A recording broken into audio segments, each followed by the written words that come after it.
ملګرو څنګه چې تاسو ته انتظامیه والا بار بار هدایات درکړل چې اخرنۍ خبره ده دا پروګرام د ختم نبوت دی د ختم نبوت د خاطر ټول مجمع مخې ته راشه او ان شاء الله العزیز یو څو خبرې به کوو مقصدي او دعا به کوو صرف دعا د پاره التجا د درخواست دی چې الله تعالی د حضور مبارک د خاطره او د حضور مبارک د په وسیله باندې چې دا دلته څومره ملګري راغلي دي چې الله زموږ د ټولو جنت الفردوس کې اعلی مقام نصیب کړي.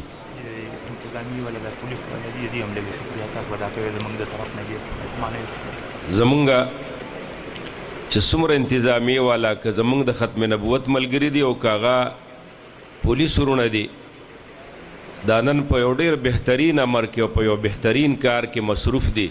انشاءالله الله به ورله ډېر اجر ورکوي. موږ د هغه پولیس ورونو او د تمام انتظامیې ورونو ډېره شکریه ادا کوو. ښه جي سبحانك لا علم لنا إلا ما علمتنا إنك أنت العليم الحكيم. نحمده ونستعينه ونستغفره ونؤمن به ونتوكل عليه ونعوذ بالله من شرور أنفسنا ومن سيئات أعمالنا من يهده الله فلا مضل له ومن يضلله فلا هادي له ونشهد أن لا إله إلا الله وحده لا شريك له ونشهد أن محمدا عبده ورسوله أما بعد فأعوذ بالله من الشيطان الرجيم بسم الله الرحمن الرحيم وما أرسلناك إلا رحمة للعالمين. وقال رسول الله صلى الله عليه وآله وسلم أنا خاتم النبيين لا نبي بعدي. يا رب صل وسلم دائما أبدا على حبيبك خير الخلق كلهم وهو الحبيب الذي ترجى شفاعته لكل هول من الأهوال مقتحم. إن الله وملائكته يصلون على النبي يا أيها الذين آمنوا صلوا عليه وسلموا تسليما. طول درود شريف شوق سواي اللهم صل على محمد وعلى آل محمد كما صليت على إبراهيم وعلى آل إبراهيم إنك حميد مجيد. اللهم بارك على محمد وعلى آل محمد كما باركت على إبراهيم وعلى آل إبراهيم إنك حميد مجيد. زما محترم ملګرو مقتدر او محترم علماء کرام او د دې پروګرام جوړونکو او د دې یوسی دولتپورې علماء کرام او عام مشران ورونو زستاسو ډېره شکریه ادا کوم چې ما یو ناچیز بنده هغه تاسو زما خبرې ته غوږ ونیوه کېناسته او زه د دې علماو د دې مشرانو ډېره شکریه ادا کوم چې هغوی ماله وخت راکړه اگر چې دې علاقه کې الحمدلله ځای په ځای باندې ما بیانونه هم کړي دي خلکو زما خبرې مو اورېدلې دي. دې مدرسې ته خپله د مولانا حمید الرحمن صاحب دی دامت برکاتهم العالیه د وفاق المدارس العربیه د طرف نه زه راغلی یم. زما محترم ملګرو، چونکې دا پروګرام د ختم نبوت دی او د محمد رسول الله صلی الله علیه وسلم ټول وایي صلی الله علیه وسلم، لږ تیز وایي صلی الله علیه وسلم. یو خبره ته کوم د هغې د ناموس او د هغې د تحفظ د ناموس رسالت دپاره دی د دغې پیغمبر د دې درود یو خبره کوم، بیا راځم خپل پروګرام ته. مکه مکرمه کې ابو جهل او د هغه ملګري یو ځل ولاړو، یو سائل راغی سوال کوونکی. هغه سائل ابو جهل او د هغه د ملګرو نه سوال وکوي مال سره کې محتاج یم. ابو جهل او د هغه ملګرو د سائل تصور نه کړه او مخامخ حضرت علی رضی الله عنه ولاړو. حضرت علی رضی الله عنه ته طرف ته اشاره وکړه ابو جهل د سائل ته وی لاړ شه او هغه سړی مخامخ چې ولاړ دی وی هغه به تاله صدر کی. دغه سائل را روان شه حضرت علی رضی الله عنه قتل چې ابو جهل او دغه ملګرو ما طرف ته اشاره ورکړه چې کله دا سائل راغی حضرت علی رضی الله عنه ته داغه نه سوال وکړو. حضرت علی رضی الله عنه د مزاج نه ډېر سخي دی. هغه چې خپل جیبونه وکتل هغه سره پیسې نه وې، ډېر انتهایی خفه شو، پریشان شو چې الله یو طرف ته دی کافرانو مشرکانو دا سائل راولېږه، زما طرف ته راولېږه، الله ما سره سشتم نه. الله جل جلاله د حضرت علی رضی الله عنه په زړه کې دا خبره راوسته. د سائل ته وی لاس را دی خوا که، سائل ورته لاس ورخوا که، سائل ته لاس موټې که او په خپل پیغمبر محمد رسول الله صلی الله علیه وسلم باندې یو ځل درود شریف ووی او د سائل په دې موټي باندې چوپ کړل او دې سائل ته وی چې لاس به نه پرانیزې، دلته کې به لاس نه پرانیزې، دا موټی به دقه شان په موټي وي. چا چې رالیږلی ابو جهل او د هغه ملګرو کله چې د هغې خواله لاړ شي او مینځ کې ودرېږي لاس به پرانیزې، موټی به پرانیزې. سائل موټی نیولې د دقه شان کله چې د هغې ابو جهل ډلې ته ورسېده د هغې په مینځ کې ودرېده، موټی پرانیسته. په موټي کې یو بهترینه ښکلې ملغلره پرته ده. هغې حیرانه شو چې ملغلرې ته ګوري، سوچ او فکر کې اخته شو چې په مکه مکرمه کې نن داسې قیمتي ملغلره نشته. کومه ملغلره چې حضرت علي دې سائل له ورکړله. د هغه ځای نه را روان شو، حضرت علی رضی الله عنه نه ګیر چاپېره شو، ورته وایي دا راته ووایه چې تا دې سائل ته دا ملغلره ورکړله،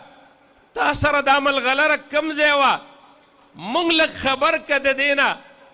حضرت علی رضی الله عنه دې کافرانو او مشرکانو ته وایي چې ما سره ملغلرې نه وې، سائل چې تاسو راولېږه زما امتحانم اخیسته زما د رسوایۍ دپاره چې آیا علي صاحب سره پیسې نه دی به رسوا شي او به شرمیږي. زما زړه کې الله جل جلاله دا خبره واچوله چې د ده په دې موټي باندې په خپل پیغمبر محمد رسول الله صلی الله علیه وسلم درود شریف ووایه. ما درود ووی او د سائل په دې موټي باندې مې چوپ کړل، الله د دغې درود نه ملغلره جوړه کړه د ده په موټي کې. زما محترم عزیزانو چې کله مشرکانو دا خبره واورېدله درې کسانو کلمه وویله اشهد ان لا اله الا الله واشهد ان محمد رسول الله مسلمانان شو د هغې پیغمبر په درود باندې چې هغه ملغلرې جوړیږي د هغې پیغمبر په درود باندې چې درې کسان مسلمانان کیږي نن د هغې پیغمبر د ناموس رسالت دپاره به انشاءالله موږ په دې ګراونډ کې ناست یو د اخرني وخت پورې انشاءالله ناست به یو که نه به ناست لاس پورته کې ټول وعده وکړې چې انشاءالله تر اخري ټیمه پورې به ناست یو او د دغه پیغمبر د خاطره به موږ انشاءالله هرې قربانۍ ته تیار یو که خیري زما محترم عزیزانو زمونږ قربانۍ خو ډېرې لږې دي زمونږ قربانۍ په وړو کې مالګه هم نه ده راځئ چې د مشرانو قربانۍ وګورو د غلام غوث هزاروي رحمت الله علیه زمونږ اکابرینو کې زمونږ په مشرانو کې زمونږ په سلف صالحینو کې زمونږ په بزرګانو کې یو ډېر درویش صفت عالم یو ډېر لوی ولی الله کامل ولی د الله تیر شوی دی یو ځل غلام غوث هزاروي صاحب پسې خبر راغی وی حضرت په بالاکوټ کې قادیانان دي او ستاسو نه غیر د دې مقابله ګرانه ده حضرت راشه بالاکوټ ته سوال جواب راغی حضرت کور ته راغی بیبي سره مشوره کوي بیبي بالاکوټ کې د محمد رسول الله دشمنان قادیانان پیدا شوي دي ما پسې سوال جواب راغلی دی چې ته بالاکوټ ته راشه بیبي یو طرف ته مې زوی یو واحد زوی دی زین العابدین بیبي ته وایي بیبي زوی مې بیمار دی او زوی مې مرګ علي پروت دی پته نه لګي کله مړ کیږي خو بل طرف ته د محمد رسول الله د دشمنانو مقابله ده او سوال جواب راغلی دی چې ستا نه بغیر نه کیږي حضرت خامخا بالاکوټ ته ځان راورسوه بیبي څه چلو کمه بیبي ورته وایي حضرت کتابونه د ځان سره واله زه لاړ شه بچی دی الله به غم کوي را روان شو کتابونه ځان سره راواخیستل بچی په کټ باندې پروت دی یو پارلنګ چې د کور نه بار راووت راغی یو سړی ورپسې رامنډې وایي حضرت ودرېږه څه چل دی وایي جي لږ ودرېږه ولې وی حضرت هغه بچی زین العابدین هغه وفات شه حضرت وی بچی وفات شه راځه حضرت وی انا لله و انا الیه راجعون مخکې روان دی دا سړی ورته بیا وی حضرت ودرېږه زوی دی بیمار مړ شو وفات شو هغه سړي دا خیال وکړو چې حضرت زما په خبره پوه نه شو بیا حضرت وی انا لله و انا الیه راجعون مخکې بیا روان دی دا سړی ورته بیا وی حضرت ودرېږه زوی دی وفات شو دریم ځل باندې دی بیا وی انا لله و انا الیه راجعون او مخې راواړه او غصه شو وی زما د زوی د جنازې زما د زوی د دفن کولو زما د زوی د کفن کولو خلق ډیر دي د محمد رسول الله د دشمنانو مقابلې والا څوک نشته زما د زوی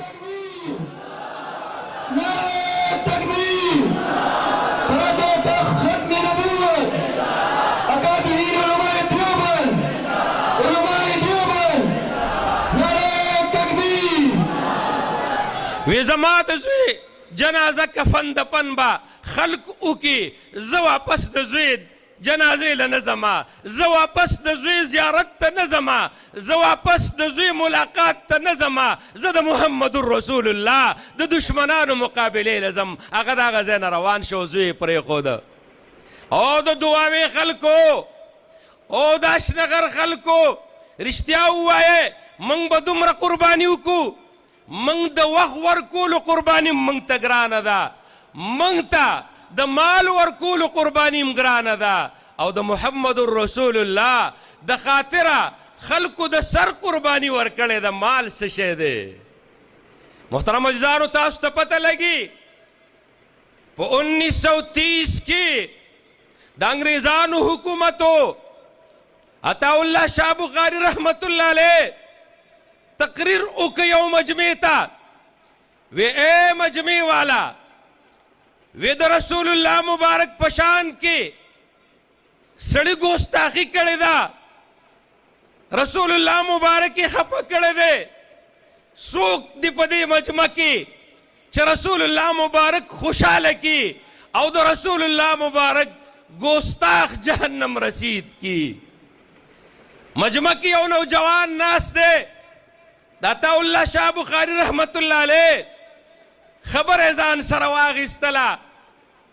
یو خنجر یې تیار کړ سیده لاړو هغه سړي ته هغه هندوی جهنم رسید کو خنجر باندې وواهه پولیس رالل علم الدین هغه ونیوه اتکړۍ ورته واچولې جیل ته بوته مقدمه لړاوېدله کیس روانو قاضي اعظم محمد علي جناح راغی یو ځل داسې مرحلاتو کې راغی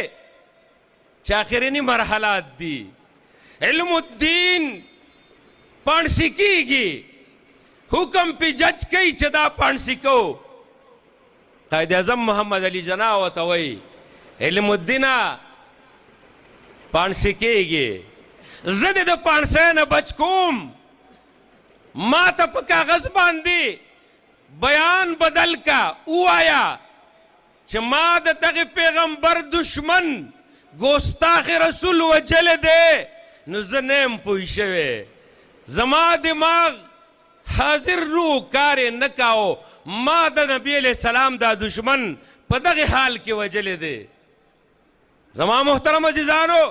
علم الدین شهید رحمت الله علیه ورته وایي زه بیان نه بدلوم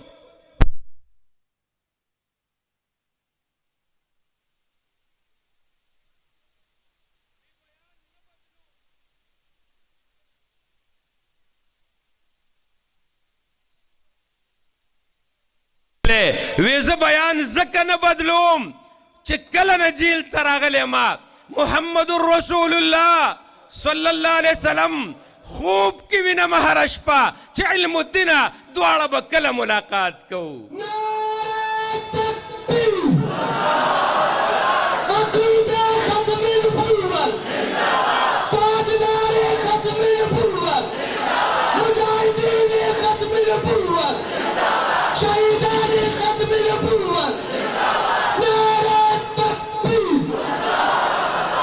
زما محترم ملګرو چې علم الدین شهید رحمت الله علیه خپل سر ورکولو ته تیار دی پانسۍ ته تیار دی ولې تیار دی ځکه د محمد رسول الله ملاقات نصیب کیږي اے مجمع والا تاسو نه تپوس کومه که نن موږ ته دا خوشخبري واورولی شي چې تاسو به د محمد رسول الله ملاقات کوئ نو ټول به تیار یو که به نه تیار نو موږ د دې وجې نه د دې خاطر نه اکابرین زمونږ د عالمي مجلس ختم نبوت هغوی چې نن دا پیغام موږ ته راکوي او دا جد و جهد په دې ملک کې کوي چې زمونږ غیور مسلمانان د دې ملک پاسي او د دغې عقیدې د ختم نبوت هغه تحفظ وکړي او د قادیانانو او د ګستاخانو رسول سټ مات کی دشمنان ختم کی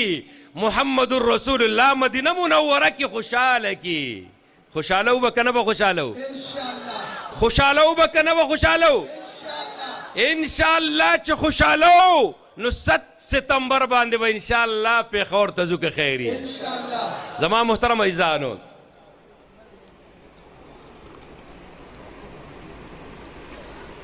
زمونږ محبت شته الحمدلله زمونږ د دې دولت پورې د مسلمانانو د علماو سره محبت شته، زمونږ د دې دولت پورې مسلمانانو د محمد رسول الله سره محبت شته انشاءالله زما ورونو. او دا محبت د هر چا په زړه کې پروت دی. عبدالرحمن ابن عوف بدر جنگ کې رضی الله عنه ولاړ دی. امام بخاری لیکي و یو طرف ته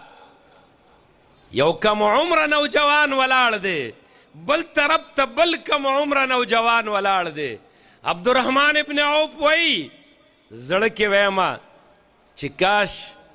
داسې د یو مضبوطو کسانو سره ولاړو منو څونه به ښه وه. دا مې زړه کې راځي. دا یو نوجوان راته وایي کم عمره کاکا جی این ابا جهل، کاکا جی ابو جهل کم ځای دی؟ وایي زه حیران شوم. ما تفعل بابي جهل، په ابو جهل څه کې؟ سمعت انه يسب رسول الله صلی الله علیه وسلم. وی ما اوریدلی دی چې د پیغمبر علیه السلام ته کنزل کوي، بد رد وی. نن ما دا قص کړی دی چې یا به ابو جهل جهنم رسید کوم او یا به زه ځان په هغه باندې وجنم. اوفو عبدالرحمن ابن عوف وی چې زه د دې خبرې حیران کړم، دله خبره نه ده ختمه کړې چې دا بل نوجوان هم دقه خبره کوي، او چې دا بل نوجوان دغه خبره کوي. نو ابو جهل مخامخ راواوړېده. وایي ما دوی ته وې چې دقه ابو جهل دی. چې کله ابو جهل دی ولیده، وایي دواړو داسې تیزۍ سره حمله وکړله لکه باز او شاهین غوندې، او په ابو جهل باندې په تورو راکېښودلې. ابو جهل یې هغه ځای راوغورځاو او دواړو اقای نامدار محمد رسول الله له منډې کړې. یا رسول الله ابو جهل هم مړ که. تورې ورته وښودلې، حضور مبارک پې تورې راته وښایې، تورې ورته وښودلې. ویې زه دواړو مړ که. عبدالله ابن مسعود رضی الله عنه ته یې وې ابو جهل وې ته لاړ شه ابو جهل وګوره چې څه حال دی. عبدالله ابن مسعود رضی الله عنه راغی. ابو جهل پروت دی، زخمیانو مړو کې پروت دی. عبدالله ابن مسعود رضی الله عنه ته په دې سینه باندې کېناسته او توره یې راواخیستله. ابو جهل ورته وایي کاش چې دې زمیدارو نه مو وجلې نو څونه به ښه وه. خو یو خبره درته کومه، عبدالله ابن مسعود ته وایي یو خبره درته کومه، وی زما دا سر چې ما نه پرې کې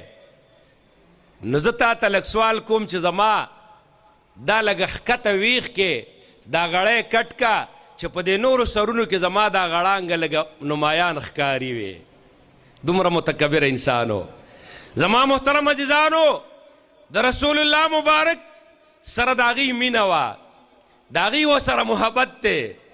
زید رضی الله عنه بیت الله شریف نه تاویږي د رسول الله مبارک غلام دی. حضرت خدیجة الکبرا رضی الله عنها ورکړی دی، وی دا به ستا خدمت کوي. یمن نه کم خلک چې راغلي دي هغې ولیده چې زید خو دلته کې ماشوم بچی د هغه ځای نه د مور او پلار نه ډاکوانو راوړی دی، دلته غلام ښکاره کړی دی. کور ته چې هغې لاړل وی ستاسو بچی خو په مکه مکرمه کې دی. پلار او تره او ورورې پیسې ځان سره راواخیستې مکې ته رالل. د محمد رسول الله سره صلی الله علیه وسلم ټول وایي صلی الله علیه وسلم د هغې سره ملاو شو. وی چې موږ زید پسې راغلي یو. وی سله وی پیسې م راوړي دي، زید پیسې درکو، زید زمونږ بچی دی، ځان سره یې بوځو خپل کلي ته. مور یې د غم نه په سترګو باندې ړنده شوله، ټول قام قبیله ورپسې خفه ده، ځکه دا د مور نه وړوکی بچی ډاکوانو راغستی دی، دلته یې مکه کې غلام ښکاره کړی دی، دا مونږه پیسې درکو او زید ځان سره بوځو. جناب نبی کریم صلی الله علیه وسلم ورته وایي زه پیسې نالم، زید به راوغواړم. که زید تاسو سره کور ته ځي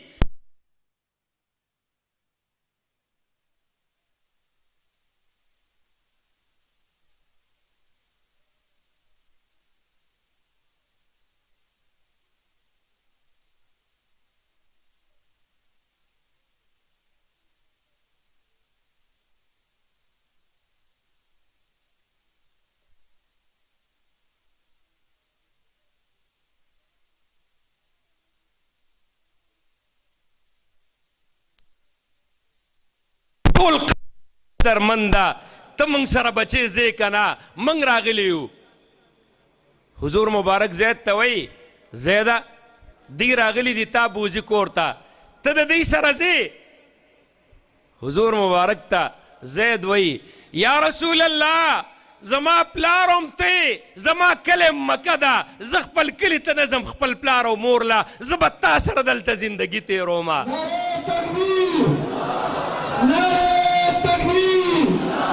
عقيدة ختم نبوة عقيدة ختم نبوة شان يا صحابة عظمة يا صحابة نعرة تكبير حضور مبارک چې د زید دا خبره واورېدله حرم ته راغې په حرم شریف کې ودرېده خلکو ته یې وې ای خلکو واورئ د نن نه پس به زید ته څوک زید ابن ثابت نه وایي زید ته به زید ابن محمد وایي دا ما په خپل زویوالې باندې ونیوه زید ابن محمد به خلکو بیا زید ته وې ولې د حضور مبارک سره د محبت د وجې نه زما محترم عزیزانو اے د دولت پوری د یونین کوسل د حضور مبارک عاشقانو د خپل پیغمبر سره عشق اختیار کې لیډر لا الوداع لیډر ته مخه وکې پارټۍ ته مخه وکې خپل قوم قبیلې ته مخه وکې د خپل پیغمبر د خاطره ولې زما د پیغمبر دشمنه آسیا مسیح ملعونه 9 کاله په هغې باندې کیس روانو نه رها کېدله هغه رها شوله د افسوس مقام دی د جړا مقام دی با عزت ته ور هغه رها شوله او لاړه د ملک نه یو عام سیڼه ده عام سیان په جیلونو کې پراته دي څوک یې تپوس نه کوي چې محمد رسول الله ته چا کنزل کړي دي هغه آزاده شوله با عزته تیاره کې کېنولې شوله با عزته هغه لاړه د دې ملک نه ووتلې شوه افسوس او افسوس په دې حکمرانانو باندې افسوس او افسوس په دې مشرانو باندې او بیا میا عاطف راوسته د مرزا مسرور آغا زوم چې د میا عاطف د مرزا مسرور زوم دی هغه راوسته او وی دا ستاسو د معاشي کمیټې ممبر دی اے رونو د مرزا مسرور د قادیانانو نن مشر دی په ټوله دنیا کې میا عاطف د قادیانانو ناظم مالیات دی په ټوله دنیا کې هغه قادیانی زموږ ملک ته د معاشي کمیټې ممبر اخلي افسوس زه د دې مشرانو نه کومه چې افسوس زما په ملک کې په معاشیاتو پویه خلک نشته په زما ملک کې چې ته قادیانی راولې هغې باندې زمونږه د ختم نبوت مشرانو او د پاکستان غیور مسلمانانو جلسې جلوسونه وکړه نو موږ ته بعضې ملګرو وې دا هسې وې د دې مسلمانانو ټسټینګ یې کاو چې دوی قادیانی برداشت کوي او که نه نو موږ دې حکمرانانو ته وایو زموږ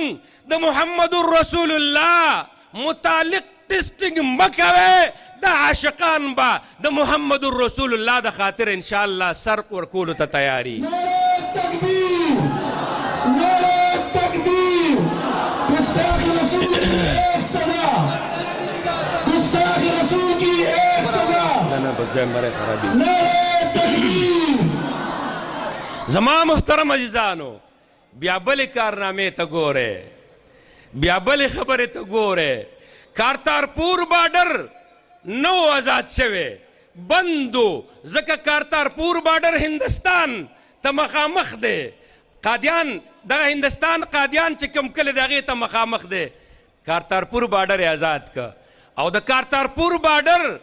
چې آزاد شو نو بل قمقلتوب ته وګورئ د دې ملک د خاورې سره غدارۍ ته وګورئ د دې مسلمانانو سره دشمنۍ ته وګورئ چې د کارتارپور په بارډر کم خلک راځي نو د هغې نه به د پاسپورټ او د ویزې تپوس نه کیږي زه افسوس کوم په دې چې زما د ملک نه یو طالب علم دیوبند دارالعلوم ته ځي هغه به ویزه لګوي هغه به پاسپورټ وړي زما د ملک نه چې تبلیغان حضرات ځي هغه به پاسپورټ ویزه لګوي هغه به خپل دستاویزات تیاری او هغه طرف نه چې خلک راځي خپلو ګردارو ته نو هغه به پاسپورټ او ویزه نه لګوي. دا د دې ملک او د دې خاورې سره بله غداري. د دې وجې نه ای زما مسلمانانو وروڼو، د دې نه علاوه نن په اسمبلی کې یو بله خبره تیاریږي، هغه د دې نه هم ډېره خطرناکه ده، او هغه خبره نن زیر غور ده. دا حکمرانان نه، د امریکې د طرف نه پې دا دباو دی چې تاسو به دا قانون جوړوئ چې کم سړی تاسو دهشتګرد جوړوئ، هغه چاته ووایي چې دا د ناروا کړي دي، ناجیز یې کړي دي، او هغه سړی تاڼه کې رپورټ ورکړي چې ستاسو خوښه وي نو هغه به دهشتګرد جوړوئ. یعنې څوک به بیا د حکومت خلاف هم څه نه وایي، څوک به بیا دا هم نه وایي چې دا قادیانی دی، څوک به بیا دا هم نه وایي چې دا میرزایي دی، څوک به بیا دا هم نه وایي چې مدرسې او دارالعلوم د ګیر او د پټکي عزت وکړي، او که څوک یې وایي او دشمنانو پې تاڼه کې رپورټ ورکوي نو هغه به بیا دهشتګرد جوړیږي. خبرې ډېرې خطرناکې را روانې دي. لہذا د دې وجې نه هر مسلمان ځان تیار کړي دې خبرې ته چې انشاءالله آینده وخت کې به دا د قادیانانو ملګري او د قادیانانو د یهودو تالسټ د دې ملک نه که خیر وباسو انشاءالله، او دا به عزم او اراده به کوو انشاءالله چې دا د پیغمبر په شان کې ګستاخي کوونکي او ملګري دا به موږ انشاءالله د دې ملک نه قادیانان او د هغې ملګري وباسو. زما محترم عزیزانو، د دې وجې نه زه تاسو ته دا وایم چې دغه بین الاقوام سترګې د دې کانفرنس ته، دې 7 ستمبر کانفرنس ته د تمام دشمنانو، د تمام ملکونو د دشمنانو سترګې دي، د دې ملک د دشمنانو سترګې دي. ګوري به چې آیا دا کانفرنس غټ دی او که وړوکی دی، لوی دی او که نه، نو که دا ناکامې خدای مکه هغوی به خوشحاله شي او محمد رسول الله به خفوي. خدای مکه نو موږ به انشاءالله د محمد رسول الله دشمنان خفه کوو او محمد رسول الله به خوشحالو، او دقې کانفرنس ته به انشاءالله د دې ځای نه ګاډي کوو او بیا به د دې ځای نه موټر سیکلو باندې سوزکو باندې، او چې چاته ګاډی نه مهیا کیږي پېښور دغه ځای د انشاءالله پیاده به روانېږو. زه به که خیر یې. نعرہ تکبیر، نعرہ تکبیر، حرمتی رسول پر جان بھی قربان ہے، حرمتی رسول پر، حرمتی رسول پر، نعرہ تکبیر. زما محترم ملګرو، د دې ځای د یونین کونسل ذموارو ملګرو یو خبره وکړله چې د دې ځای نه به انشاءالله 1:30 بجه ګاډي ځي او د 400 دغې لویې جامعې ته به راغونډېږي، د تمامې ضلعې نه به ګاډي هلته راځي، د جلوس په شکل کې به ځو. تاسو به غرمه انشاءالله روټۍ دلته خورئ، او روټۍ چې په وخت باندې وخورئ 1:30 بجه به انشاءالله د دې ځای نه روانګي کېږي. ټولو مسلمانانو خدمت کې دا درخواست دی چې انشاءالله د هغې دپاره تیاری وکړئ او د خپل پیغمبر سره د محبت اظهار وکړئ. وآخر دعوانا ان الحمد لله رب العالمین.